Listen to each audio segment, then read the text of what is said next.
तकरीबन 2008 की बात है कि मुझे लिखने का तो पहले ही शौक़ था। मैंने मुख्तलिफ़ रसालाजात में लिखा, इलाक़ाई मसाइल को हल करने के लिए हमें इस फील्ड में आने चाहिए। आज का ये ताज़ा शेर था एक कि हिजर होता तो पूछता इनसे, ये जो लोग मुस्कराए जाते हैं, मेरी हालत पे ना जाइए साहब, गम अंदर से खाए जाते हैं। बिस्मिल्लाहिर्रहमानिर्रहीम। अस्सलाम वालेकुम नाजरीन, आप देख रहे हैं अम्बी पाकिस्तान और मैं हूं मोहम्मद बिलाल। नाजरीन, आज हमारे साथ मौजूद हैं फैसलाबाद के इलाका सदहार के मशहूर व मारूफ सहाफ़ी, शायर, कालम निगार, अदीब अख्तर अब्बास अख्तर साहब। सबसे पहले अख्तर अब्बास, बहुत शुक्रिया आपने अम्बी पाकिस्तान को टाइम दिया।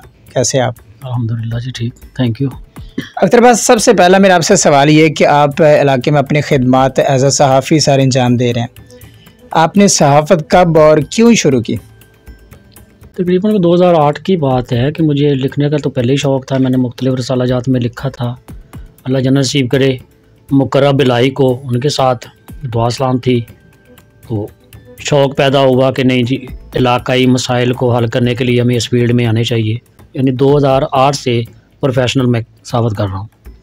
अच्छा, एक काफ़ी ट्रेंडिंग क्वेश्चन रहता है आजकल, जैसे सहाफ़त चल रही है, जो यूट्यूबर्स हैं आजकल वो अपने आप को सहाफ़ी कहते हैं।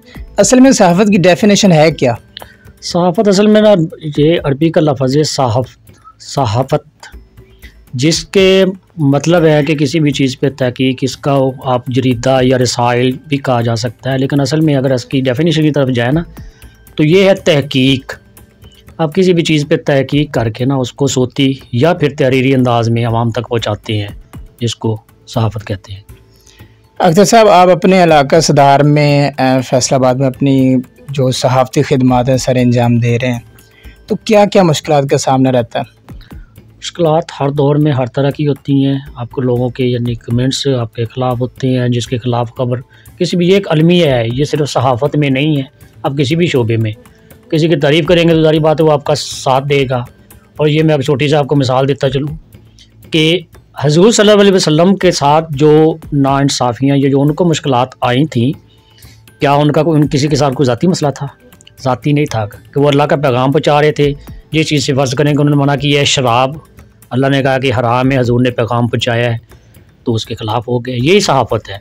हम माशरे में जो देखते हैं ना, सहाफ़ी को एक माशरे की आँख भी कहा जाए, तो सहाफ़ी जो देखेगा ना, वो कोशिश उसकी होती है कि वो इसको यहाँ करे, अवाम तक पहुँचाए उस मसले को।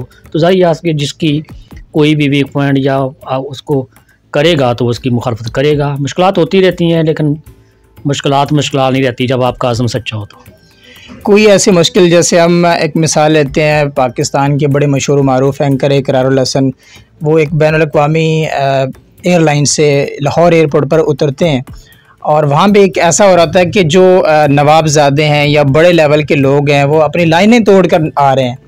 तो एज अ सहाफ़ी, एज अ एंकर, उन्होंने अपनी जुर्रत का मुज़ाहरा किया और वहाँ पे वीडियो बनाना स्टार्ट कर दी, वीडियो रिकॉर्डिंग स्टार्ट कर दी। उनके मुताबिक उनको काफ़ी धमकियाँ भी मिली, उनको वीडियो डिलीट करने का कहा गया, लेकिन उन्होंने कहा कि मेरा जो इरादा है वो पुख्ता है, लिहाजा मैं अपनी वीडियो नहीं डिलीट कर सकता। और उन्होंने उनके खिलाफ़ काफ़ी क्रैकडाउन किया और वीडियो उन्होंने अपने चैनल पर भी अपलोड की। कभी इस तरह से आपको भी कभी धमकियाँ मिली हैं या इस तरह से आपको कभी थ्रेट किया गया हो कि आपको नुकसान पहुंचाया जाएगा? आप ज़ाहिर है आप जो क्राइम रिपोर्टिंग भी करते हैं, हर तरह की आप रिपोर्टिंग करते हैं इलाका से, कोई ऐसा वाक़या, कोई इंसिडेंट आपकी लाइफ में हुआ हो? देखिए, पहले की बात तो ये है कि मैंने ना ऑन कैमरा सहाफ़त ने बहुत कम की है। मैं असल के कलम का मेहनत कश हूँ। मैंने लिखा है, कॉलम लिखे हैं या खबर, तो थाना लेवल पे होता रहता है ऐसा, क्योंकि ये सहाफ़त का हिस्सा है। लेकिन कभी ये चीज़ कोई इस हद तक ना कोई नहीं गया कि जिसको आप कहा जा सके कि नहीं जी कि ये बहुत बड़ी मुश्किल थी। बाकी धमकियाँ शमकियाँ ये रूटीन का हिस्सा है, इनको मैं ख़ातर में नहीं लाता। आप सहाफ़ी भी हैं, शायर भी हैं, अदीब भी हैं, 150 से ज़ायद कॉलम्स आपके हो चुके हैं। तो आपको कौन सा कॉलम आपका सबसे पसंदीदा है कि यार जिसमें आपने अपने इलाके को उजागर किया हो, या जिसमें आपको लगा होगा यार ये जो कॉलम है ना मेरा, ये सबसे बेस्ट है? देखिए, कॉलम सारे तहकीक पे मबनी होते हैं, मसाइल पे। हाँ, मुझे पिछले दिनों ये खुशी हुई थी कि एक 92 से एक रोड जंका ज़ेर तामीर नहीं हो रहा था, मतलब कि 92 में एक सैलाब आया था, उसमें ना वहाँ की एक सड़क बह गई थी। वो मखतूम फैसल सालेहियात के इलाके का एक रोड है। तो मेरा वहाँ पे कुछ अजीज़ है, मैं जा रहा था वहाँ पे, तो जो 23-24 साल से ना मैं उस रोड को देख रहा था, और मैंने उस पर एक कॉलम लिखा था, जंग की मारूसी सियासत। और अल्हम्दुलिल्लाह वो नौजवानों ने इतना वायरल किया कि वहाँ के वज़ीर तक पहुँचा वो मेरा कॉलम।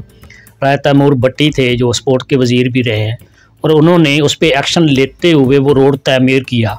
और जिस दिन उसका इफ्तिताह था, सबसे पहले मुझे कॉल आई थी कि ये आपकी काविश पे बना है, आपको इसमें शिरकत करनी है। तब मुझे बड़ी खुशी हुई थी। अच्छा, एक कॉलम लिखने के लिए कॉलम कितनी लाइंस पे मुश्तमिल होता है? कॉलम की लेंथ क्या होती है एक्चुअल में? कॉलम की लेंथ जब मुख्तलिफ इदारों की ना अपनी तरजीहात होती हैं, अपनी उनकी डिमांड होती है, यानी कम से कम जो कॉलम है ना वो 1400 अल्फाज भी होता है। लेकिन अल्हम्दुलिल्लाह कि मेरा कोई भी 24 या 2600 अल्फाज से कम नहीं हुआ। बाकी मैंने देखा है कि मुख्तलिफ मेल्स में लिखा होता है कि इदारे की तरफ से कि आप यार इसको थोड़ा लेंथी करें, लेकिन मुझे जब भी कॉल आई है मुझे कहते हैं यार थोड़ा शार्ट भेजा करो। कि मुझे ये भी एजाज़ हासिल है 2-4 कॉलम नगारों के साथ कि मैंने यानी 5 किस्तों में भी कॉलम लिखा है एक ही मौजू पे, यानी कि मैं किस्त बार भी लिखता रहा हूँ। इसलिए मुझे कभी ये डाउट नहीं हुआ, ना कभी मुझे इसमें मुश्किल आई है कि नहीं मैं कम लिख रहा हूँ। अच्छा, सोसाइटी में आजकल चूँकि आपको पता है कि दुनिया जो है वो काफ़ी फास्ट हो गई, एडवांस हो गई है, और उर्दू ज़बान से काफ़ी लोग पीछे हटते जा रहे हैं। पंजाबी को ज़्यादा फ़रोग दिया जाता है, आपको पता है, लोकल लेवल पर। तो आप भी एक पंजाबी तबके से, पंजाबी इलाके से ताल्लुक़ रखते हैं, तो कितना मुश्किल होता है इस तरह के मुश्किल अल्फाज? उर्दू के आपकी कॉलम में काफ़ी मुश्किल अल्फाज होते हैं, तो ये कहाँ से इतने आप चूज़ी हैं? कहाँ से वर्ड्स ढूंढते हैं? कहाँ से लिखते हैं सारा? देखिए, वोकैबुलरी के लिए आपको ना मुतालिया बहुत ज़रूरी है। आपको ना कम से कम 1 से 2 अखबारात का मुतालिया और किताब दोस्ती मेरी शुरू से रही है। और ये चीज़ मुझे कह लें कि एक फैमिली से मिली थी। मेरे वाला साहब किताब दोस्त थे, और वो जब भी आते थे दौरान ड्यूटी जॉब से, या जब भी कभी गिफ्ट आया ना, मेरे लिए किताबें आई हैं। और अल्हम्दुलिल्लाह मेरी लाइब्रेरी में अभी भी 300 प्लस किताबें हैं।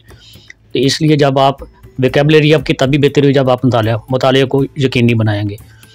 तो मेरा हमेशा दोस्ती मेरी किताब से रही है, इसलिए मुझे अल्फाज के चुनाव में कभी मुश्किल नहीं आई। एज़ अ सहाफ़ी आपका कौन आइडियल है? कौन सहाफ़ी है जो आपकी ज़िंदगी में, आपकी लाइफ में है कि यार ही इज़ माई आइडियल?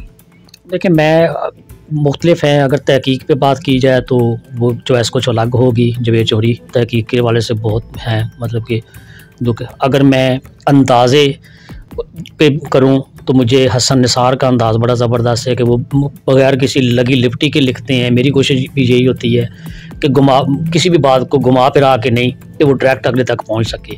लेकिन कुछ चूँकि वो सहाफ़त की मुश्किलात की जो आपने बात की है, तो इसलिए उसको देखते हुए काफ़ी चीज़ें, काफ़ी अल्फाज हमें चाहते हुए भी हम नज़रअंदाज करते हैं कि ताकि किसी को बुरा ना लगे, लेकिन कोशिश होती है कि सच लिखा जाए।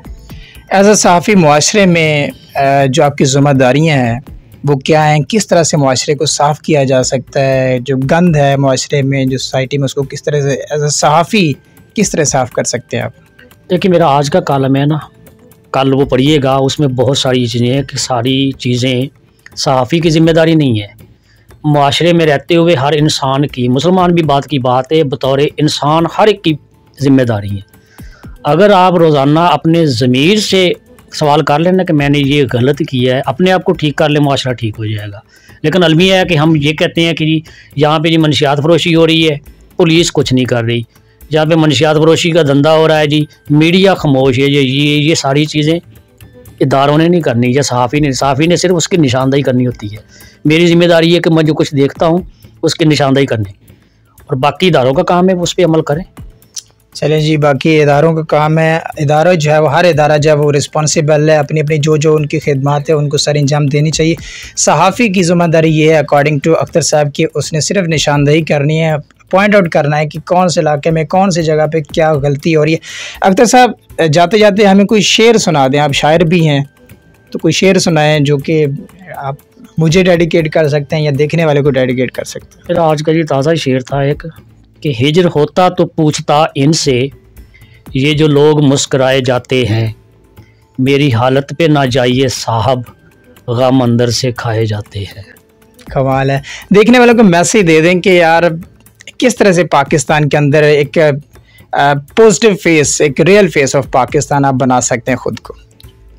पाकिस्तान का ये कोई मुश्किल काम नहीं है, हमारी तरजीहात शामिल नहीं है, ना हमारी तरजीहात में शामिल है मीडिया समेत ना हमारे सियासतदानों। पाकिस्तान एक दिन में ठीक हो सकता है अगर हम नौजवान नस्ल को मुस्बत आईडी की तरफ लाएं या मुस्बत पैगाम देना छोड़ दें।